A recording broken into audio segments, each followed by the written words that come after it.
Mae bod yn llywodraethwr ysgol yn gyfle sy'n rhoi boddhad. Mae pobl yn gallu cael effaith go iawn ar rhedeg ysgol yn effeithiol. Ond hefyd, mae'n ymrwymiad pwysig a fydd yn golygu bod rhaid i chi wirfoddoli eich amser gydol y flwyddyn i fynychu cyfarfodydd, i wneud darllen cefndir a ymweld â'r ysgol. Felly, beth yw'r hyd a lled ymrwymiad llywodraethwr ysgol? Mae pob ysgol yn pennu tymor swydd yw llywodraethwyr, fel arfer 4 blynedd. Fodd bynnag, fel gwirfoddolwr, gallwch chi ymddiswyddio cyn diwedd eich tymor os yw eich amgylchiadau'n newid.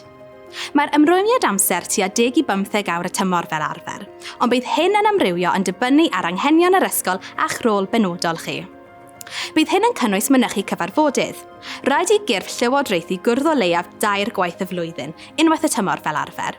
Hefyd, mae gan lawer o ysgolion bwyll gorau amrywiol a gallwch chi fod eisiau cyfrannu iddyn nhw.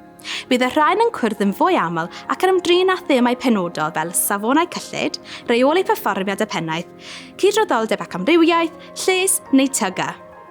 Yn aml, cynhelir cyfarfodydd gyda'r nos, ond gallen nhw ddigwydd yn gynharach yn y dydd.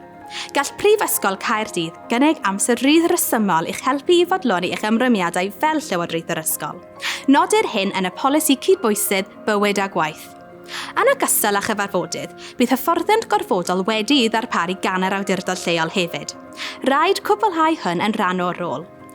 Hyn, byddwch chi'n cael mynediad at hyfforddiant ychwanegol os bydd ei hangen arnoch chi.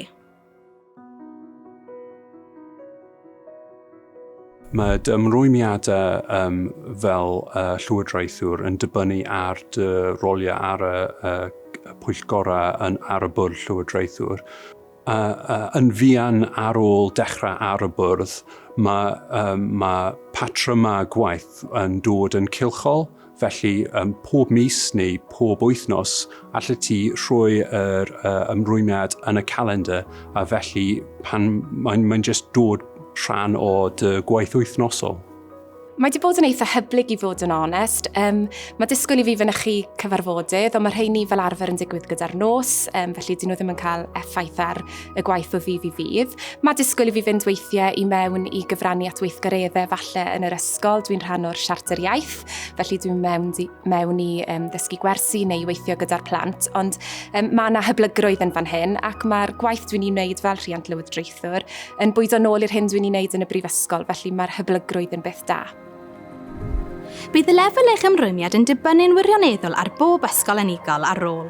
Felly, mae'n bwysig trafod hyn ar ysgol i weld yn union faint o amser maen nhw'n ei ddisgwyl gennych chi a phryd maen nhw'n cynnal eu cyfarfodydd.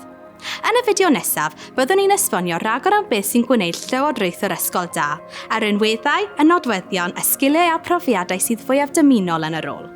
Cofiwch, cewch rhagor o wybodaeth hefyd ar dudalennau llywodraethwyr ysgol mewn rhoid y staff.